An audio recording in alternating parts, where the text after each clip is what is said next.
That morning, dew still hung on the tips of the rice leaves, and the air felt cool and prickly to my skin. I walked slowly along the rice field embankment, carrying a small bucket in my right hand and a wooden stick in my left. Today, I was hunting for snails again, as usual, through the slippery, deep mud where they hide. The little snails are indeed clever.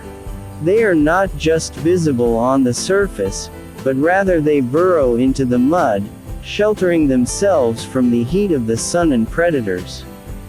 I had to be thorough, watching for every little movement in the water, observing the small holes that appeared at the bottom of the mud.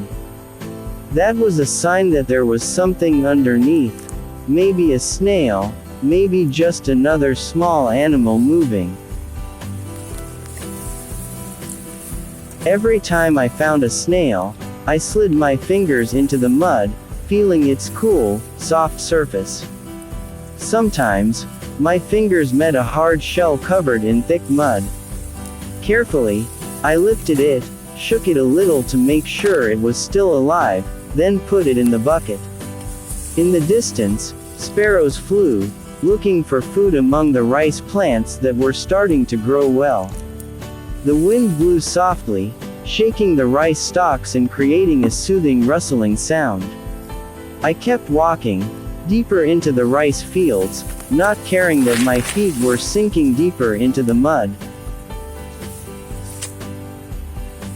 I took all the snails, the small ones for duck feed and the ones that were big enough, which could later be processed into delicious food or sold to the market. After a few hours, my bucket was almost full.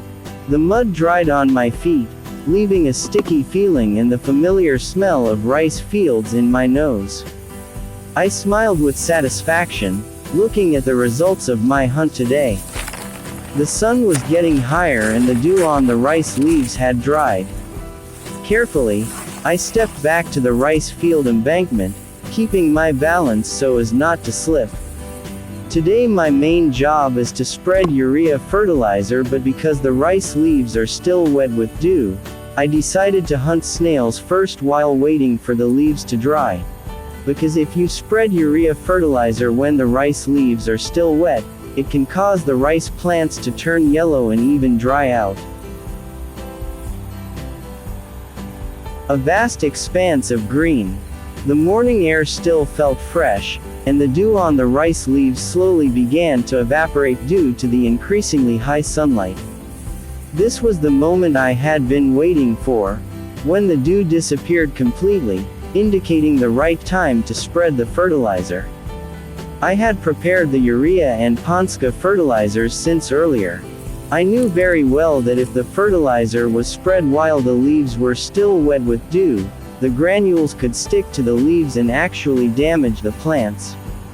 Therefore, I was patient, enjoying the time while observing the rice fields, making sure everything was ready. After hunting snails, I felt satisfied, and when the sun began to feel warmer and the rice leaves looked dry, I got up. Carefully, I took a handful of fertilizer, then spread it evenly across the land. My movements were practiced, not too close, not too far apart, so that the plants get enough nutrients to grow well. White urea granules fell to the ground, slowly dissolving in the mud, providing nitrogen that would make the rice grow greener and stronger. Meanwhile, Ponska fertilizer, a mixture of nitrogen, phosphorus, and potassium, would help strengthen the stems and increase the number of rice shoots. Every step I took between the rows of plants felt meaningful, as if I were planting hope for a bountiful harvest in the future. The wind blew again, bringing the distinctive aroma of wet and fertile rice fields. I continued to spread the fertilizer, step by step, until the entire rice field had received its share. When I was done, I stood for a moment, looking at the results of my work with satisfaction. Today, I have done two jobs at once, hunting snails and preparing the rice to grow better. Tomorrow, I will return again, making sure everything is running as it should. This rice field is not just a place to work for me, but also a place where I am at one with nature, learning patience, and planting hope for the future. This rice field is not just a place to work for me. Here, I learn about patience, perseverance, and hope. Nature teaches me not to rush, because every process takes time. Like the rice seeds that I planted, they did not just grow in a day. They had to go through various phases, from sprouts to shoots, until they finally turned yellow and were ready to be harvested. So it is with life, everything takes process, effort, and patience. I stepped to the edge of the rice field, washing my hands in the clear irrigation stream. The water was cold, refreshing my tired palms. While sitting on the embankment, I watched the small birds flying above the rice field, looking for food among the grains of rice that were starting to grow. A view like this is a small gift from nature, which I can always enjoy every day. Tomorrow, I will come back again, making sure everything is going as it should.